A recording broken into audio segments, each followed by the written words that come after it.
Hi everyone, welcome to education point. So as you know कि हम यहाँ पे क्लास 7 की एनसीईआरटी जो है ज्योग्राफी की उसे कवर कर रहे हैं।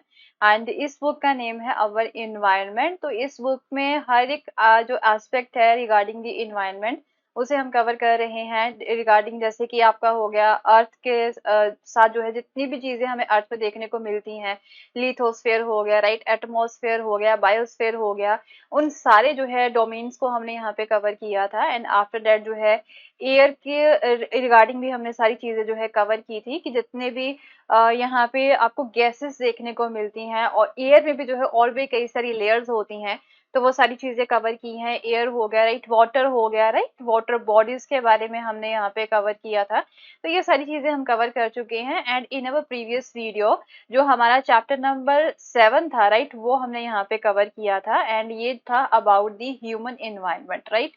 तो ह्यूमन एनवायरनमेंट के बारे में हमने यहाँ पे कवर किया था। एंड ह्यूमन सेटलमेंट्स क्या होती हैं, ह्यूमन साइट्स क्या होती हैं, वो सारी चीजें हमने यहाँ पे कवर की थी। एंड आफ्टर दैट जो है ट्रांसपोर्ट सिस्टम देखे थे, राइट। इन सब चीजों को हमने यहाँ पे कवर किया था अपनी प्रीवियस वीडियो में। And in this video we are going to start the chapter number 8, क्योंकि इसके जो है टोटल 9 चैप्टर्स हैं। तो आज जो है हम इसका सेकेंड लास्ट चैप्टर जो है वो कंप्लीट कर लेंगे। एंड आफ्टर दैट हमारे पास जो है ओनली एक चैप्टर बचा है, दैट इज दी क्लास जो है वे भी आई थिंक ह्यूमन सेटलमेंट्स के रिगार्डिंग ही है, राइट। सो चलिए देखते हैं इस चैप्टर को, चैप्टर नंबर 8 को।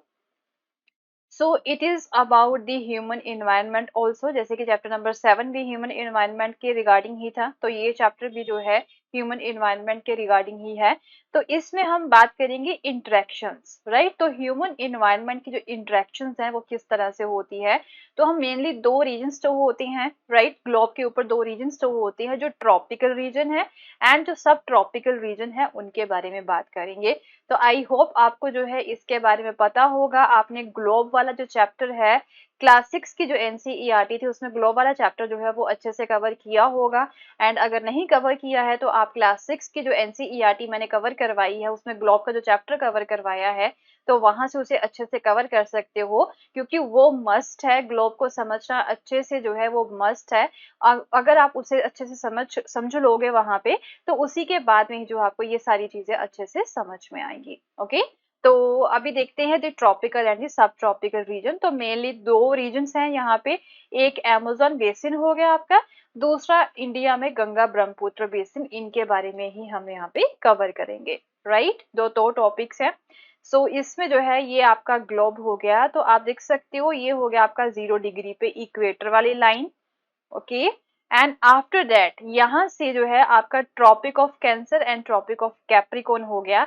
तो ये वाला इक्वेटर से Tropic of Capricorn and Tropic of Cancer तक का जो एरिया होता है ना, इसे हम क्या बोलते हैं, this one is known as a tropics, right. तो ये चीजें आपको समझ लेनी चाहिए अभी कि यहाँ पे इक्वेटर से Tropic of Capricorn and Tropic of Cancer तक का जो यहाँ पे एरिया होता है, ये वाला जो सारा एरिया होता है, this one is a tropics. And even इस एरिया को हम जो है इक्वेटोरियल रीजन भी बोलते हैं, राइट। कौन सा, इक्वेटोरियल रीजन भी बोलते हैं, क्योंकि ये जो Tropic of Cancer and Tropic of Capricorn के पास का जो एरिया होता है ये इक्वेटर के पास होता है, तो that is why it is also known as a tropics और द इक्वेटोरियल।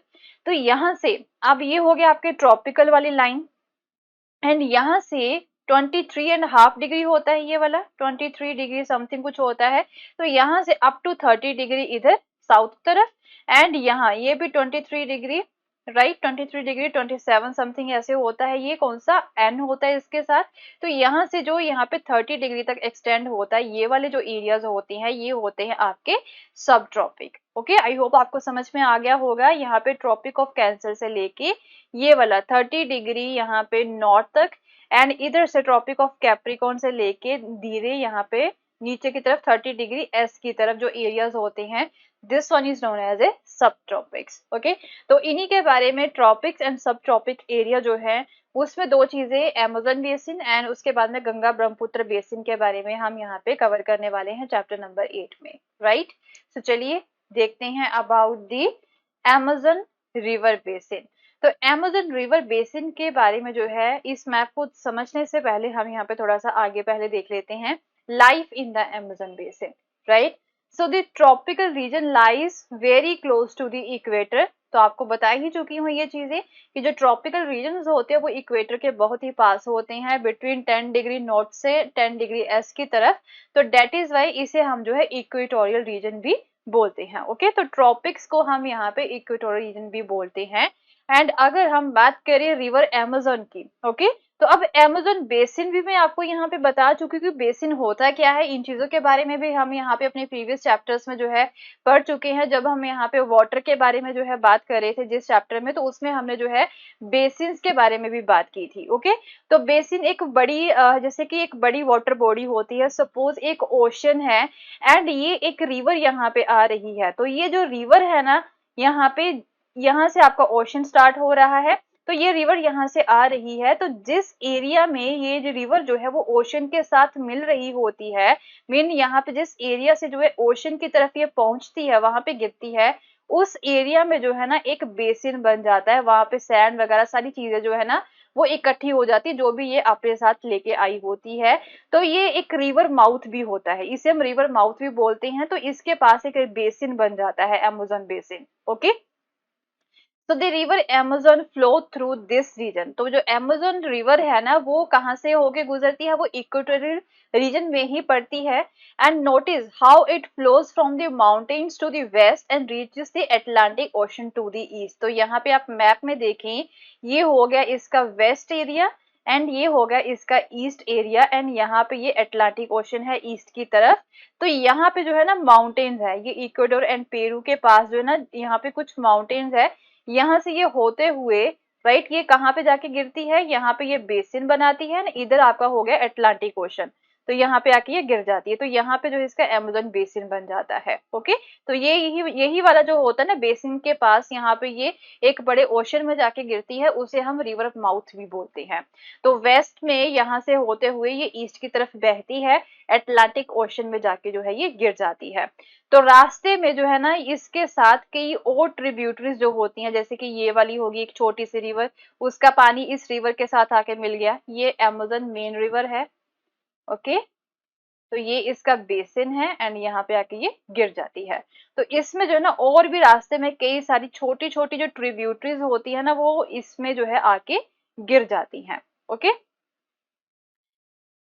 उनका पानी भी इनके साथ आके मिल जाता है। So the place where a river flows into the another body of a water is called the river mouth and number of tributaries join the Amazon river to form the Amazon basin. जैसे आपको बता ही चुकी हूँ कि यहाँ पे कई सारी जो रिवर्स है वो यहाँ पे अमेज़न बेसिन अमेज़न रिवर में आके गिर जाती है, उसके साथ मिलती हैं एंड फिर यहाँ पे आके जो है बेसिन बन जाता है अमेज़न बेसिन। ओके, यहाँ से भी जो है कई सारी रिवर्स जो है वो इसके साथ आके मिलती हैं। तो ये वाली जो छोटी छोटी रिवर्स होती हैं ना जो बाहर से आके इस रिवर के साथ आके मिल जाती हैं, इन्हें हम क्या बोल देते हैं, इन्हें हम जो है ट्रिब्यूटरीज बोल देते हैं। Okay, so the river basin drains portion of Brazil. तो ये जो छोटी छोटी रिवर्स जो होती है जो इस अमेज़न रिवर में आके गिरती हैं, जो ट्रिब्यूटरीज होती है, तो वो कहाँ कहाँ से आती हैं, वो ब्राजील से होके आती हैं, पेरू का कुछ पार्ट हो गया, बोलीविया, इक्वाडोर, कोलंबिया का कुछ पार्ट हो गया एंड वेनेजुएला का भी कुछ पार्ट हो गया। राइट, वहां से सारा जो पोर्शन होता है ना, कुछ यहाँ पे अपने साथ मिट्टी वगैरह सैंड वगैरह जो होती है, राइट, वो अब सिल्ट वगैरह जो होती है वो अपने साथ लेके आती है एंड इस अमेज़न रिवर में आके साथ में अटैच हो जाती है। राइट, एंड फिर ओशन में गिरने से पहले ये सारी चीजें जो होती हैं, जो इसमें इस अमेज़न रिवर में जो भी चीजें यहाँ पे मिली होती हैं, वो एक जगह पे क्या बना देती हैं, आपका बेसिन बना देती हैं। मीन वहीं पे जो है ये डिपॉजिट कर देती हैं उस सारी सैंड को, राइट, जिससे यहाँ पे अपने रिवर माउथ के पास। सो क्लाइमेट की अगर हम बात करें, अमेज़न बेसिन के आसपास का जो एरिया है वहां के क्लाइमेट की अगर हम बात करें, so as you know the Amazon basin stretches directly on the equator. Right, तो अमेज़न बेसिन जो है वो इक्वेटर के पास पड़ता है एंड ऑब्वियसली अगर ये इक्वेटर के पास है तो इक्वेटर के पास तो जो सन की लाइट है वो तो डायरेक्टली पड़ती है, ये भी मैं आपको बता ही चुकी हूँ। तो obviously hot and wet climate यहाँ पे रहता है पूरा साल एंड वो डे एंड नाइट्स जो होते हैं वो इक्वली हॉट एंड ह्यूमिड होते हैं एंड इस जगह पे जो स्किन होती है वो काफी स्टिकी फील करती है and almost every day almost every day जो है ना यहाँ पे बारिश होती है, एंड विदाउट एनी वार्निंग। यहाँ पे जैसे हमें पता होता है कि बारिश होने वाली है, या फिर बादल हो जाते हैं कुछ समय पहले ही, हवा चलने लग जाती है ठंडी ठंडी, राइट, बट यहाँ पे कोई ऐसी वार्निंग नहीं होती है। विदाउट मच वार्निंग यहाँ पे एकदम से बारिश होनी स्टार्ट हो जाती है, राइट। तो दिन का टेम्परेचर बहुत ज्यादा हाई होता है, एंड ह्यूमिडिटी जो होती है ना वो भी बहुत ज्यादा होती है। तो at the night the temperature goes down, तो कभी कभी रात के समय में जो टेम्परेचर जो है वो थोड़ा सा कम जाता है, पर जो ह्यूमिडिटी होती है वो रात के समय में भी बहुत ज्यादा रहती है। ओके, तो इस तरह का क्लाइमेट है। एंड अमेजन रेन फॉरेस्ट की अगर हम यहाँ पे बात करें, राइट, अमेजन रेन फॉरेस्ट की ही यहाँ पे बात हो रही है। जैसे कि आपको मैं बता ही चुकी हूँ कि यहाँ पे बारिश बहुत ज्यादा होती है इस रीजन में, तो ऑब्वियसली जिस रीजन में बारिश ज्यादा होती है वहां पे जो फॉरेस्ट होते हैं वो काफी ज्यादा थिक होते हैं। एंड फॉरेस्ट जो है ना इतने ज्यादा थिक होते हैं कि ये इतने बड़े बड़े ऊपर जाके हो जाते हैं, एक दूसरे के साथ जो है ये मिल जाती हैं। इनके ऊपर वाली जो टहनियां होती हैं तो एक रूफ सा जो होता है ना वो बना लेती हैं। तो जब ये रूफ बना लेती हैं तो फिर ऊपर से सूर्य की किरणें भी जो है ग्राउंड तक नहीं पहुंच पाती हैं। जो यहाँ पे ग्राउंड होती है ना वो काफी ज्यादा डार्क रहती, काफी डैम्प रहती, गीली गीली रहती है यहाँ की जो ग्राउंड होती है। एंड तो इसी की वजह से हम बोल सकते हैं कि जो शेड टॉलरेंट वेजिटेशन है ना नीचे यहाँ पे, वो ही ग्रो हो सकती है इन रेन फॉरेस्ट में, राइट, जो कि छांव में रह सकती है, वही वाली वेजिटेशन जो है वो वहां पे ग्रो होती है। ऑर्किड्स, ब्रोमेलेट्स जो है ये कुछ प्लांट पैरासाइट्स है, छोटे छोटे प्लांट्स जो है वेजिटेशन वहां पे ये ग्रो होती हैं। एंड हाउएवर फोना भी यहाँ पे बहुत ज्यादा है। एंड बर्ड्स हो गए जैसे कि टोकेन्स, हमिंग बर्ड्स, मॉस्को, ये आपको देखने को मिलते हैं। एंड काफी बड़ी बड़ी जो साउंड है ना ये निकालते हैं, काफी लाउड साउंड्स जो है ये फॉरेस्ट में निकालते हैं। उसके अलावा एनिमल्स की बात करें तो मंकी, स्लोथ एंड ईटिंग टैपिड्स हो गए, वो यहाँ पे मिलते हैं। रेप्टाइल्स एंड स्नेक्स जो है ना वो बहुत ज्यादा है जंगल में, काफी घने जंगल है, काफी अंधेरा रहता है यहाँ पे। तो क्रोकोडाइल, स्नेक्स एंड पाइथन्स जो है ना वो बहुत ज्यादा है। एनाकोंडा, बोआ कॉन्स्ट्रिक्टर, ये कुछ स्पीशीज है इनकी, क्रोकोडाइल, स्नेक्स एंड पाइथन्स की। एंड उसके अलावा जो है ना इंसेक्ट्स की भी काफी ज्यादा स्पीशीज आपको देखने को मिलेगी। एंड फिशेस जो होती हैं, मछलियों की भी काफी स्पीशीज है यहाँ पे। एंड फ्लैश ईटिंग पिराना फिश जो होती है ना वो भी इस रिवर में आपको देखने को मिलेगी।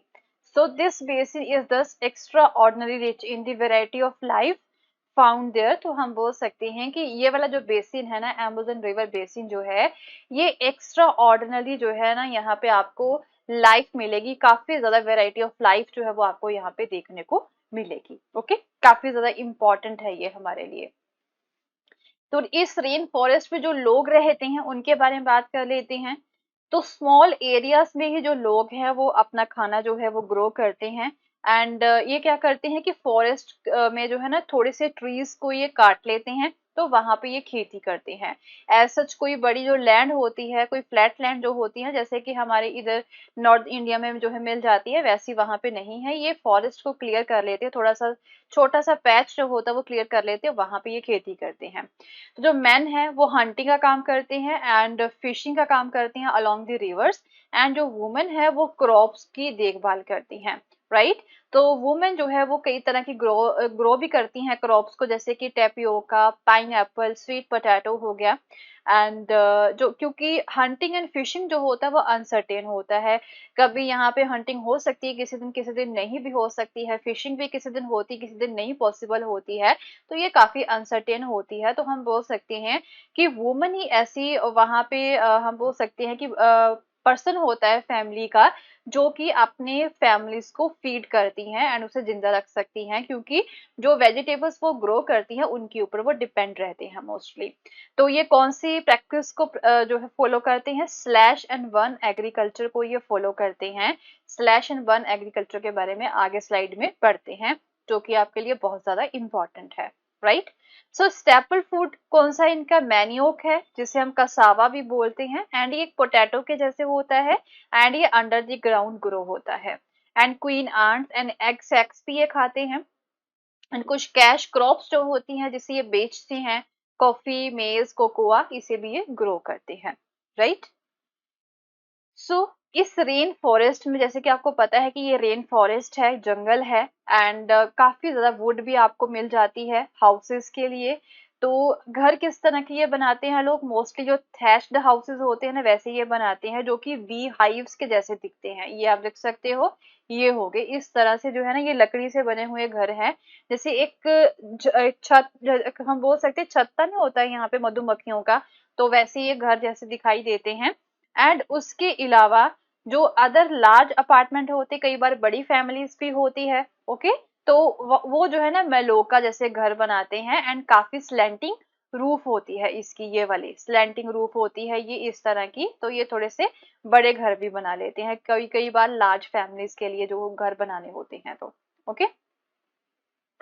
So life of the people of Amazon basin is slowly changing. तो जैसे जैसे अभी टाइम चेंज होता जा रहा है, डेवलपमेंट्स बहुत ज्यादा होती जा रही हैं, तो उन लोगों की जो लाइफ है ना, जो अमेजन बेसिन में रहते हैं, वो भी चेंज हो रही है। एंड अगर हम पुराने दिनों की बात करें, तो यहाँ पे ना फॉरेस्ट तक पहुंचना बहुत मुश्किल होता था। एंड लोग जो है जस्ट रिवर को नेविगेट करते हुए, मीन रिवर के साथ साथ रिवर को फॉलो करते हुए या फिर रिवर के थ्रू ही जो है इस फॉरेस्ट में पहुंच सकते थे। तो 1970 में जो है ना ट्रांस अमेज़न हाईवे फिर बन गया, जिसकी वजह से जो है रेन फॉरेस्ट के सारे पार्ट्स को जो है असेस किया जा सकता था।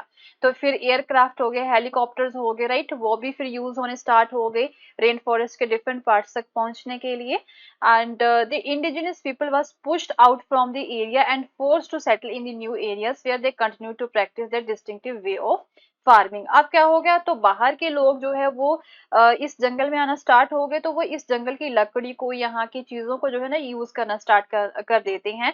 तो जो लोग यहाँ पे पहले रह रहे थे, उन्हें जो है इस एरिया से पुश आउट कर दिया गया, उन्हें फोर्स किया गया कि आप नई जगह पे जाके सेटल डाउन हो जाएं। एंड एक तरह से अपना डिस्टिंक्टिव वे जो होता है ना फार्मिंग का, उनका यहाँ पे जो फॉलो किया करते थे, उससे जो है वो कंटिन्यू करें।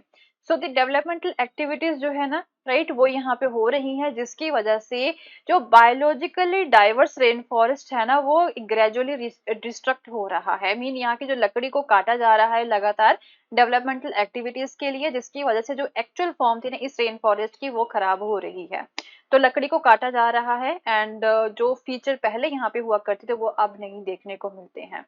So it is estimated that large area of the rainforest has been disappearing annually in the Amazon basin. तो estimate किया जा रहा है कि रेन फॉरेस्ट का बड़ा एरिया जो है ना, वो अभी एनुअली डिसअपियर होता जा रहा है। जैसे कि इस पिक्चर में हम देखें, ये नंबर 1, 2 एंड 3 पिक्चर है। तो यहाँ पे काफी ज्यादा जो है रेन फॉरेस्ट है, यहाँ पे भी पेड़ है, यहाँ पे भी पेड़ है, बस ये छोटा सा एरिया है जो खाली है, राइट, यहाँ पे लोग रह रहे हैं। फिर थोड़ा सा टाइम बीता, तो ये वाला एरिया भी यहाँ से उड़ गया, राइट, अब जस्ट जो है इतना सा एरिया रह गया। तो यहाँ पे भी जो है ये वाला एरिया भी उड़ा दिया गया। फिर और टाइम बीता, राइट, डेवलपमेंटल एक्टिविटीज और बढ़ गई, तो जस्ट अब जो है इतना सा एरिया बचा है, यहाँ पे इतने एरिया में ही जंगल बचा है, बाकी सारी लैंड को जो है खाली कर दिया गया है, राइट। तो इस तरह से हम देखते हैं कि ये जो रेन फॉरेस्ट है, इसे डिस्ट्रॉय किया जा रहा है। जो डेवलपमेंटल एक्टिविटीज जो हैं वो कितनी पेस पे यहाँ पे हो रही हैं।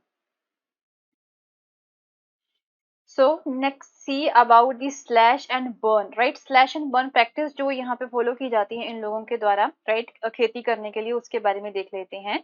तो ये एक ऐसा तरीका होता है फॉर कल्टिवेटिंग द लैंड। यहाँ पे जो फार्मर्स क्या करते हैं कि एक छोटा सा जो पीस होता है ना लैंड का, राइट, उसे क्लियर करते हैं, पहले वहां पे जितने पेड़ पौधे होते हैं उसे क्लियर करते हैं, ओके।